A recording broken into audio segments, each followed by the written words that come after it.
Nëse keni dëshirë të komunikoni me ne, dini që mund të na shkruani në numrin ton të telefonit ose pse jo në Instagramin ton apo në Instagramin e radios mund na nuk e kemi mësuar për mëndesh numrin. Është i njëjti me atë që përdorin në mëngjes. Ne kemi skalet 442-873. Bukur e thua 44, po, shumë bukur. E kemi të njëjtin kemi, nuk e kemi ndryshuar. 069-442-873. Domethënë nëse neve na vjen një mesazh jashtë orarit të programit tonë, e shihni ju në mëngjes. Po janë aty. Ju lutem na i lajmëroni. Na i tregoni.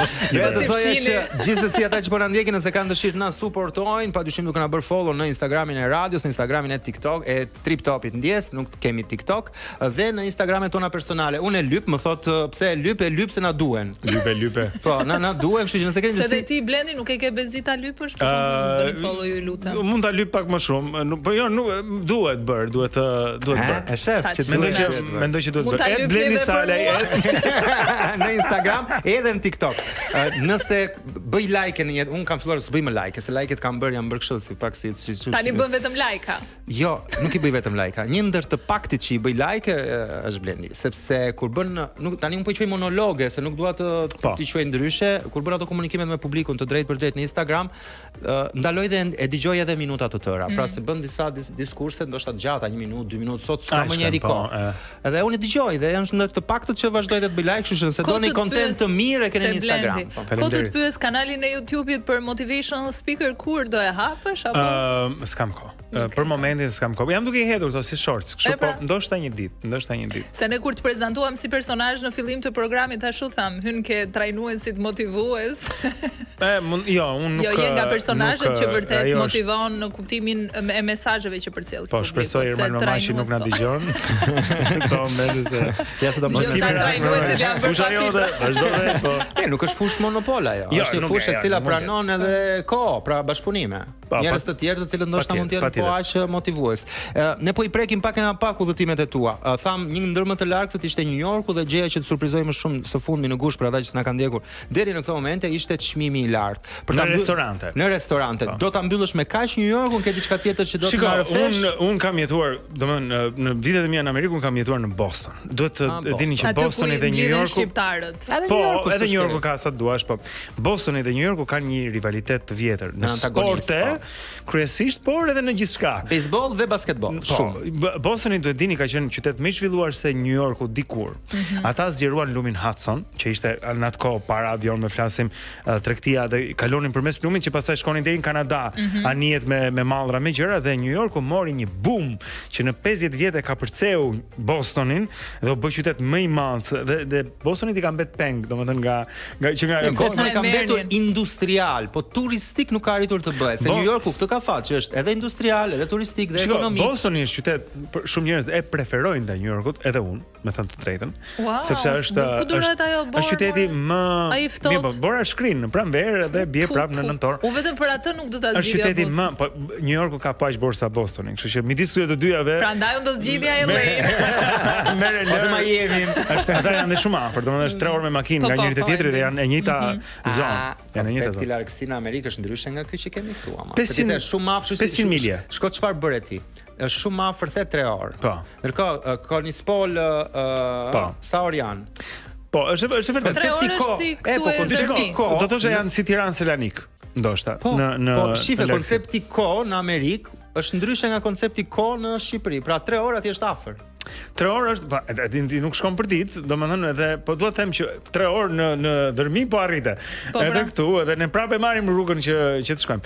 Por është qyteti më evropian i Shtetit Bashkuar. Paktën kështu e quajnë, sepse është më i vjetër, ruan ato strukturat, ato gjëra, domethënë jo menu.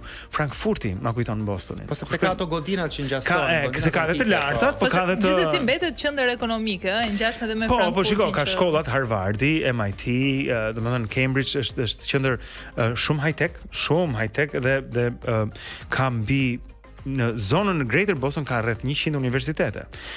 Imagjino tash për çfarë po flasim, 100 universitete, edhe universiteti më i mirë në Amerikë, Harvardi, mes tyre Brown University, ka shumë shkolla të mira. Po mirë, ti do ta zgjidhje Bostonin përpara New Yorkut për faktin që është më jetueshëm, është më i vogël. Në New Yorku ka një gjë, New Yorku është zemra aritmike e Amerikës, Manhattani edhe këto, patjetër nuk shahet, por nuk e di nëse në Manhattan për shembull të jetosh gjithmonë në Manhattan, është sikur të jetosh në një stacion treni, ku njerëzit hyjnë e dalin, ti kërkon edhe pak 24 orë. Pak qetësi, po. Një herë në 3 vite e gjys ishte statistika mund të rastisjen mes New Yorkut të njëjtin individ. Është 3 vite shumë e e gjys. vështirë, po. Pra, rastisim në metro bashkë, mbas 3 vite e gjys do rastisim prapë. Kjo është me mesazhi të marrë moment, po.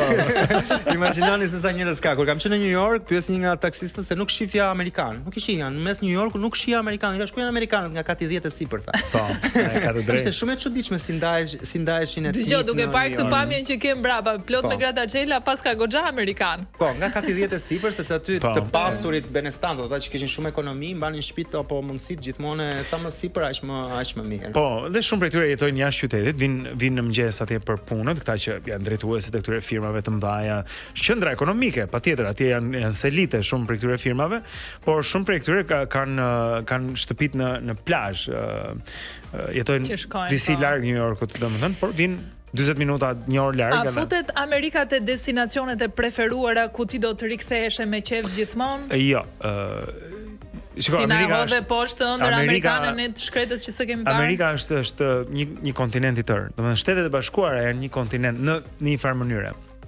Ke shkretë të tirë, ke 2 oqeane, ke lloj-lloj klimash, mund të bësh nga ski tek plazhi e gjithçka midis. Domethënë është një vend, unë atje kam kuptuar në udhëtimet e mia brenda Amerikës. Por fal banit ke dhe Amerikën Latinë dhe Kanadan. Po ja ti shkon Miami flitet spanjisht, po, relativisht afër. Kur e kam bërë herën e parë, mbaj mend, jam nisur nga ora 5 e mëngjesit me avion. Dhe mbaj mend që ka qenë për Krishtlindje. Unë isha me si thosh me 2 xhupa. Hapa të borë isha akoma errësir, nxora, domethënë dola me makinë, shkova në aeroport, hyp atje, thëlli, macar, kështu, errësir, domethënë kështu. Dhe arri pastaj zbres në Miami.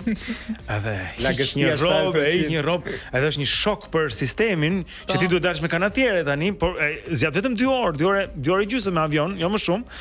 Edhe është një ndryshim aq i madh, thua, ku jam, do trupi kon që të mësoj.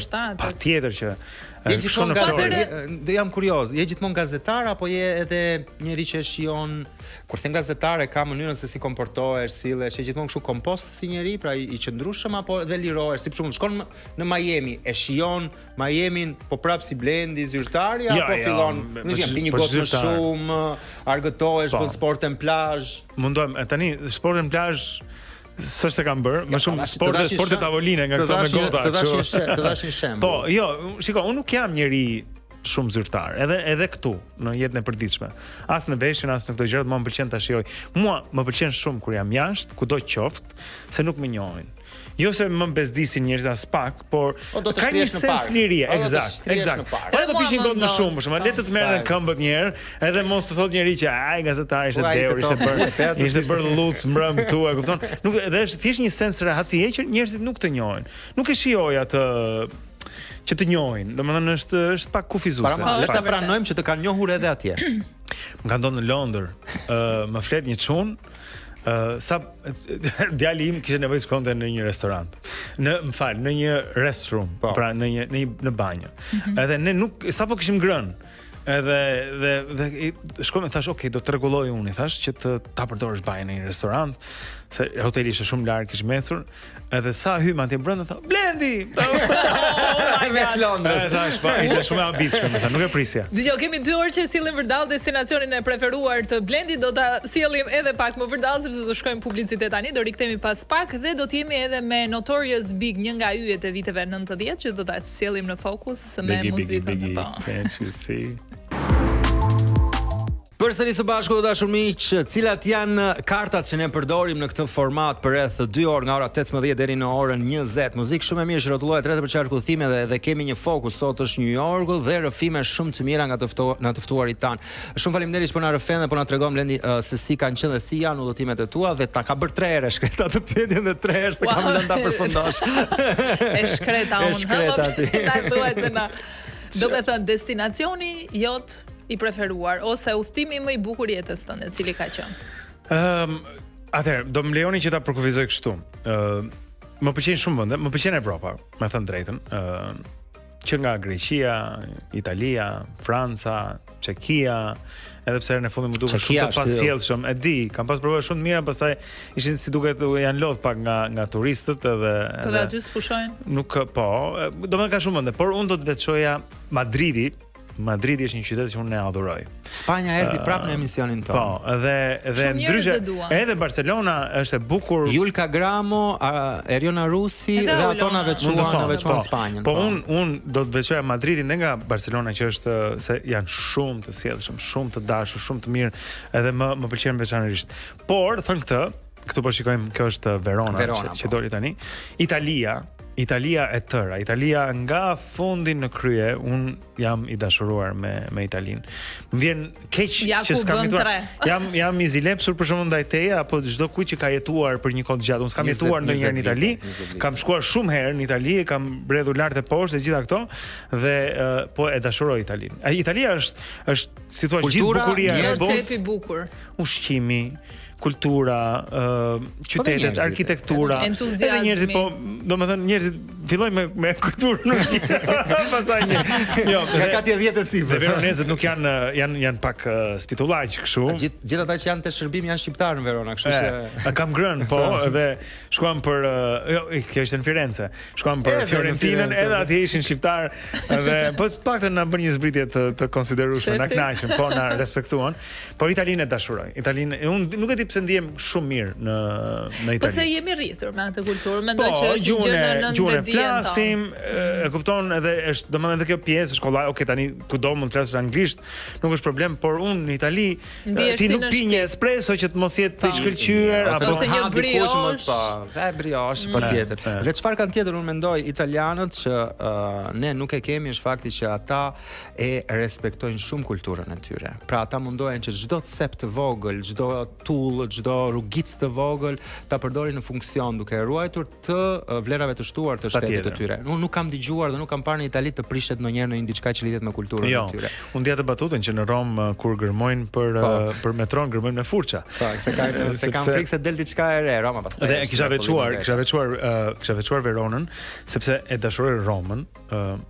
Por Verona është një Romë e vogël. Është një Romë e vogël me arenën, me ato gjërat, edhe është më e prekshme se mund ta bësh për 2 orë gjysmë e ke bredhur Veronën, dalem ata në lumit që e kam bërë vetë këtë foto dhe ma kishte marr Verona në Instagram. Ma kishin me tag me kështu tamam si foto profesioniste, shumë e bukur. Është ambienti aty, domethënë me telefon mandje e kam bërë, por që besoj gjithë ju që na ndiqni nga radio e perceptoni. Po e pat shumë mirë, e pëlqyet. Nëse është një foto e Veronës. Është një foto e Veronës nga lart, po duket një urë dhe duket edhe gjithashtu lumi. Është një thirrje që na ndjekin në YouTube. Pa, dhe kemi dhe emisionin në YouTube, ne jemi dhe në YouTube, jemi dhe në kanalin 10 tani më që na shohin live në këto momente. Gjatë sipërse di. Follow. Ndërkohë, Azia, se jemi drejt fundit, po doja të ta Azia është këtë ta pyet për qefin e vet, thjesht se ka dëmë. Ja adoroj Azinë. Edhe un bashkë me ty, domethënë kam lexuar shumë, nuk kam qenë në Azi. Kam qenë matan, domethënë pjesën aziatike të Stambollit, që aty fillon Azia. Teknikisht, por flasim për kulturën aziatike, pastaj goca ime do të shkojnë në Vietnam. Goca ime 7 vjeç. Jo Kore. Çudi. Nuk e di, do të shkoj në Vietnam, ajo thotë që ka flamurin me yll të verdh, të kuq me yll të verdh, aty do të shkoj, se shumë e vogël për ta. Them, nuk e di po pse do të shkosh në Vietnam. Po hajde do shkojmë, them, kjo është misioni im që kam bën vetes. Besoj për gushtin, urdhëro? Besoj për gushtin. Për gushtin gjithmonë. Temperaturat në gusht janë me shi në Vietnam edhe me lagështi të larta. Këtë vit do shkojmë në Francë me gjaz. Kemi menduar që të shkojmë në Francë, ta bëjmë një nisën se shumë destinacion i bukur, Riviera franceze. Më duket se është i bukur. Por dua shumë Azin, edhe e kam plan, edhe Kina, edhe Japonia, edhe Korea. Janë shumë interesante, edhe Tajlanda.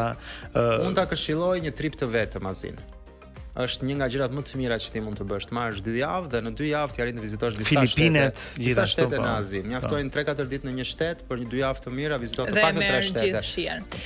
Blendi, faleminderit shumë që ishe me ne. Blendi Salaj ishte në Top Albania Radio. Është akoma se s'ka ikur në një tjetër karrige i ulur, ndryshojnë që karrigen sot u duk çuditshëm. Po më vonë do ulem atje ku është stadioni, ju ftoj edhe një herë për. Jo, më vonë je në Top Channel njerëz si fillim. Po e luajmë që këtu, do bëhet këtu. Vërtet, kjo është studioja që do përdoret për Oscar. Në orën 23:00 fillon transmetimi për gjithë ata që janë të apasionuar pas kinematografisë, ndërkohë ne të apasionuar pas udhëtimeve do të jemi këtu deri në orën 20:00.